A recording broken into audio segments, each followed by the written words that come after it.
How hard is it to call a bubble?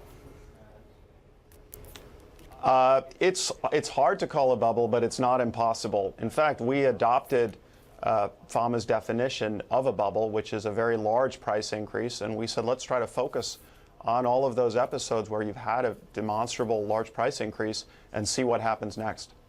And so you identified 4 characteristics that go into these bubbles that you can call.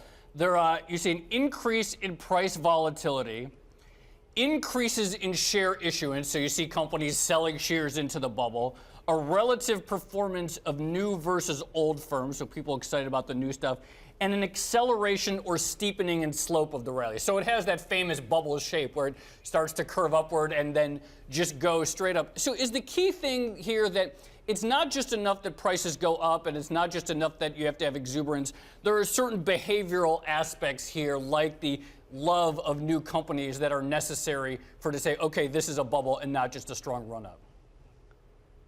Joe, that's exactly it. In fact, that's why we wrote the paper, is that if you look at FAMA's claim that just looking at prices, after a big price run-up, you can say almost nothing. In fact, about half of those episodes you keep having an increase in prices, and about half of them you have a decline or a crash. And what we had noticed is that if you read history and you look at bubble episodes, there's all sorts of other things going on. There's kind of lots of speculation, there's issuance, it's in the media, all this kind of stuff. And we thought, well, what can we try to quantify systematically over time and use to sort of predict the end of a bubble, if you will. And when you do that, you focus on industries rather than the overall market, rather than the S&P 500. Why is that? Yeah, well, one reason is because if you look at the market, you just don't have all that many episodes. You know, we can point to 1 or 2 big price run-ups every 20 years, and so you just don't have that much statistical power. But that's not the only reason. The other reason is that if you read accounts of bubbles, what you find is that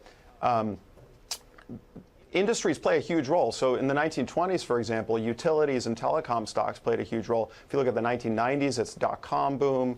Every one of these episodes we found has this industry character. And, you know, by the way, one of the things we found was that if you look at these industry booms and busts, they often coincide with periods when the market is doing extremely well. So dot-com is an example.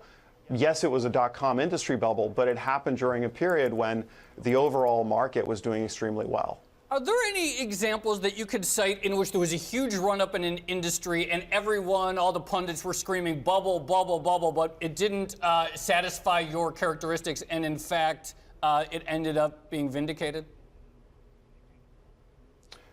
Yeah, so my favorite example of that is actually healthcare stocks in the late 1970s. So there was a massive run-up in healthcare stocks from 76 to 78, and it was very fast. I mean, it looked like the dot-com bubble, if you will.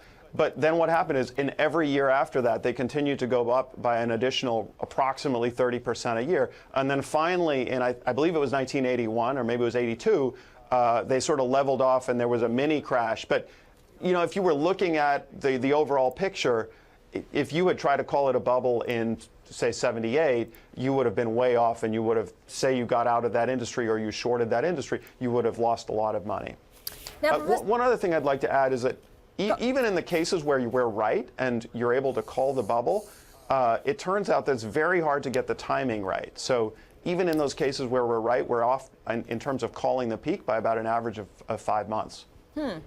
And 5 months can make a huge difference. You draw a distinction, of course, between predicting a crash and predicting returns. What do you mean by that exactly?